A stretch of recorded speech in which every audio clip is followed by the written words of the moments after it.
সারদা শিশুতীর্থ সূর্য সেন কলোনিতে প্রয়াত কমলেশ সরকারের স্মরণ সভা। শিলিগুড়ির বিশিষ্ট শিক্ষক, শিক্ষাবিদ, শৈল্পিক ব্যক্তিত্ব কমলেশ সরকারের স্মরণ সভা অনুষ্ঠিত হল সারদা শিশুতীর্থের সূর্য সেন কলোনিতে। শনিবার সেই স্মরণ সভায় উপস্থিত ছিলেন বিদ্যালয়ের সভাপতি বিমল কৃষ্ণ দাস, সম্পাদক প্রদীপ সাহা, শিলিগুড়ির বিশিষ্ট শিক্ষক ও আইনজীবী বিপ্লব সেনগুপ্ত, এছাড়াও পবন কুমার নাকিপুরিয়া, দিবাকর ঘোষ, পার্থ ঘোষ, বিশিষ্ট চিকিৎসক ডাক্তার বিশ্বপ্রতিম রুদ্র, শিলিগুড়ির প্রতিষ্ঠিত ব্যবসায়ী রাম আবতার বেরেলিয়া, সুনীল সাহা প্রমুখ উপস্থিত ছিলেন। এছাড়াও কমলেশ বাবুর পরিবারের পক্ষ থেকে উপস্থিত ছিলেন তার স্ত্রী মনিকা সরকার, পুত্র সৌরভ সরকার ও নাতনি। উপস্থিত ছিলেন শিলিগুড়ির বিভিন্ন সারদা শিশুতীর্থ, সারদা বিদ্যা মন্দিরের আচার্য, আচার্যাবৃন্দ। সারদা শিশুতীর্থ সূর্য সেন কলোনির প্রধান আচার্য অনিরুদ্ধ দাস জানিয়েছেন, মাতৃভাষার মাধ্যমে পঠন পাঠনের সঙ্গে সঙ্গে সংস্কারমুখী শিক্ষার প্রাণকেন্দ্র সারদা শিশুতীর্থের প্রতিষ্ঠাতা সদস্য ছিলেন তিনি। এছাড়াও সারদা বিদ্যা মন্দির পুটিমারের অন্যতম প্রতিষ্ঠাতা সদস্যও ছিলেন তিনি। শিলিগুড়ি সেবক রোড সারদা শিশুতীর্থ ও হাই স্কুল, ঘোগমারি সারদা শিশুতীর্থের প্রতিষ্ঠা লগ্ন থেকেই তিনি যুক্ত ছিলেন। সামলেছেন একাধিক দায়িত্ব। প্রয়াত কমলেশ সরকার বিবেকানন্দ কেন্দ্র, শিলা স্মারক প্রতিষ্ঠা লগ্নে বিশ্ব হিন্দু পরিষদ, রাষ্ট্রীয় স্বয়ংসেবক সংঘ, সংস্কার ভারতী, আচার্য প্রশিক্ষণ এরকম নানাবিধ সংগঠনের কর্মকর্তা রূপে দায়িত্ব পালন করেছেন। শ্রদ্ধা গীত, গীতাপাঠ ও পুষ্পাঞ্জলি অর্পণে স্বর্গীয় কমলেশ সরকারকে শ্রদ্ধা জ্ঞাপন করা হয়। শ্রদ্ধেয় দিবাকর ঘোষের কথায়, কমলেশ সরকারের কর্মকুশলতা এবং শিক্ষাদানের কুশলতা একটি প্রেরণার পথ, যা রাষ্ট্রকে আরও এগিয়ে নিয়ে চলার প্রেরণা যোগাবে।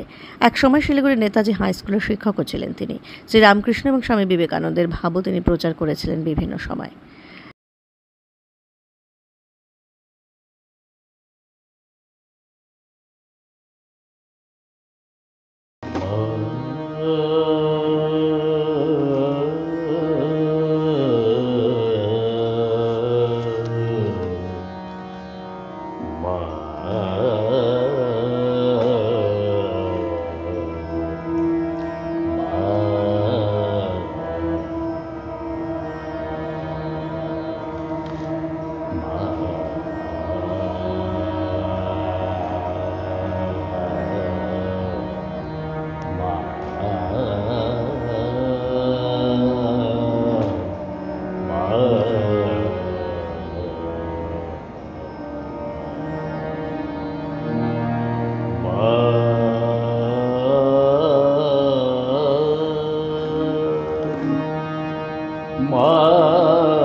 প্রেমে আনন্দে